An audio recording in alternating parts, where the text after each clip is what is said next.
Hi అండి. ఇది అత్తయ్య వాళ్ళ ఇంటి దగ్గర వన్ డే వ్లాగ్ అయితే తీసానండి. మేము అత్తయ్య వాళ్ళ ఇంటి దగ్గర కొన్ని రోజులు, అమ్మ వాళ్ళ ఇంటి దగ్గర కొన్ని రోజులు ఉంటామండి వచ్చినప్పుడు. అప్పుడైతే అత్తయ్య వాళ్ళ ఇంట్లో డే అంతా ఎలా ఉంటుందో అదైతే తీసాను. ఇక్కడ మా అత్తయ్య అయితే వంట చేస్తున్నారండి. అది కట్టెల పొయ్యి మీదే చేస్తారు మ్యాక్సిమం ఏ వంట చేసినా. కాకపోతే ఇక్కడ ఏంటంటే పిండి వంటలు లాంటివి ఏమన్నా కూర్చుని చేయాలంటే మాకు ఒక డే అంతా పట్టేస్తుందండి. ఆ డే అయితే అసలు ఖాళీ ఉండదు. కొంచెం చేసినా సరే ఆ వంట చేసుకుని మనం భోజనం చేసి మొదలు పెట్టేటప్పటికి ఆ డే అంతా పట్టేస్తుందండి. మా అత్తయ్య కోరిమిట్టలు చేస్తారు, అదైతే బాగా చేస్తారండి. ఆ వీడియో అయితే మీకు బాగా పెడతాను. ఎవరికైనా ఇంకా డీటెయిల్గా కావాలంటే కామెంట్ చేయండి. ఏదైతే నార్మల్గా నేను కొలతలు గట్రా ఏం లేకుండా ఆ డే అంతా ఎలా ఉందో అనేది ఆ వ్లాగ్ అయితే నేను చేశానండి. ఆ వ్లాగ్ అయితే మీకు ఇక్కడ చూపిస్తున్నాను, చూసేయండి. కొన్ని మా అత్తయ్య గోర్మిటీలో స్వీట్ షాప్ స్టైల్లో రావడానికి ఎలా చేస్తారో ఏంటా అనేది ఈ వీడియోలో కనిపిస్తాయండి. చూడండి, మీకు ఏమైనా కావాలితే అవసరమైతే కామెంట్ చేయండి. నేనైతే అవి మీకు పెడతాను. చక్కగా గుల్లగా ఎంత బాగా చేస్తారండి గోర్మిటీలు అనేది. అంతేకాదు ఇవి ఎంతో క్రిస్పీగా కూడా వస్తాయి, చాలా టేస్ట్గా ఉంటాయండి. గోర్మిటీలు చేయడం కూడా అందరికీ రాదు కదా, వీళ్ళైతే చాలా బాగా చేస్తారండి.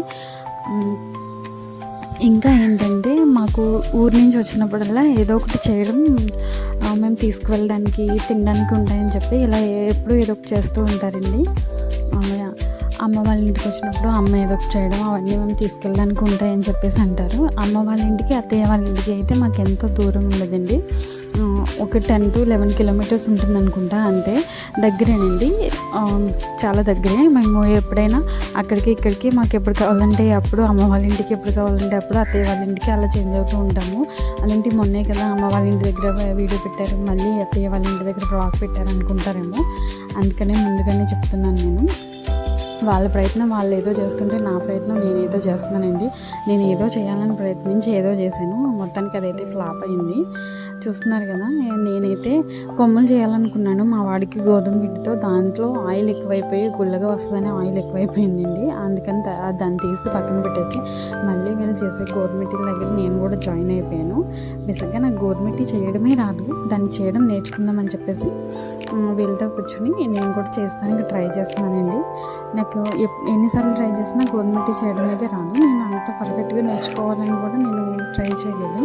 ఇప్పుడైతే ఎలా అయినా నేర్చుకోవాలనుకున్నాను నేను. ఎందుకు ఫ్యూచర్లో మనం కూడా ఎప్పుడైనా యూజ్ అవుతుంది కదా అని చెప్పి నేర్చుకున్నాను. వీళ్ళైతే ఎంత ఫాస్ట్గా చేస్తారో చూడండి, ఫాస్ట్గా ఎంత పర్ఫెక్ట్గా చేస్తారో.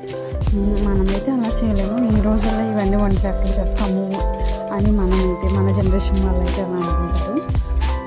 చేస్తున్నారు కదా ఎంత బాగా చేస్తారో. వీళ్ళన్నీ ముందుగానే కొలిసి అన్నీ రెడీగా పెట్టేసుకుంటారండి ఏమైనా చేయాలంటే. అన్నీ చూస్తున్నారు కదా, దగ్గర పెట్టేసుకున్నారు. మళ్ళీ మనం అవసరం లేకుండా అన్నీ పక్కనే పెట్టేసుకుంటారు వీళ్ళు. అయిపోయిన వెంటనే అన్నీ చేసేద్దామని అంత ఫాస్ట్గా చేసినా సరే ఆ డే అంతా మాకు పట్టేస్తుందండి. చూస్తున్నారు కదా, అన్నీ ఫుల్ అరేంజ్మెంట్స్తో ఉన్నారు వీళ్ళు. ఇదంతా ఈ వంటంతా అన్నీ అయ్యేటప్పటికి మాకైతే ఈవినింగ్ 4 అలా అయిపోతుందండి. 4:30 అలా అయిపోయింది. ఆ తర్వాత టీ పెట్టుకుని టీ తాగేసిన తర్వాత మళ్ళీ ఈవినింగ్ కావాల్సిన ఫుడ్కి మళ్ళీ ప్రిపరేషన్. అంతే అండి, అత్తయ్య వాళ్ళ ఇంట్లో డే అయితే ఇలా గడుస్తుంది మాకు. నార్మల్గా ఈ వంట గట్ట ఏం లేకపోతే నార్మల్గానే వండుకోవడం తినడానికి ఆఫ్టర్నూన్ 1:30 అలా అయిపోతుంది. ఫుడ్ అది తినేటప్పటికి 2 అయిపోతుందండి. తిన్నాక కొంచెం రెస్ట్ చేసుకుని మళ్ళీ లేచి మళ్ళీ ఈవినింగ్ మళ్ళీ నార్మల్ అంతా రొటీన్. డిన్నర్కి రెడీ చేసుకునేటప్పటికి ఈవినింగ్ అయిపోతుందండి.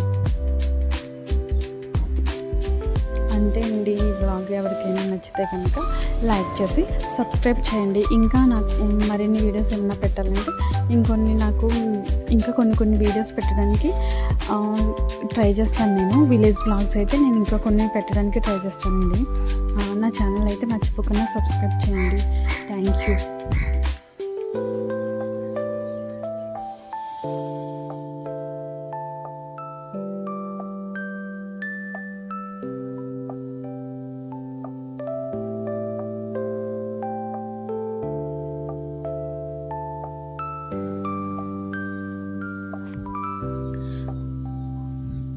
వీడియో అయితే లాస్ట్ వరకు చూడండి. లాస్ట్ వరకు చూస్తే అసలు మొత్తం ఎలా చేశారు ఏంటి, కట్టెల పొయ్యి మీద చేయడానికి ఎంత ఓపిక ఉండాలో అంతా అర్థమవుతుందండి. వీడియో అయితే లాస్ట్ వరకు చూడండి, మిస్ అవ్వకండి.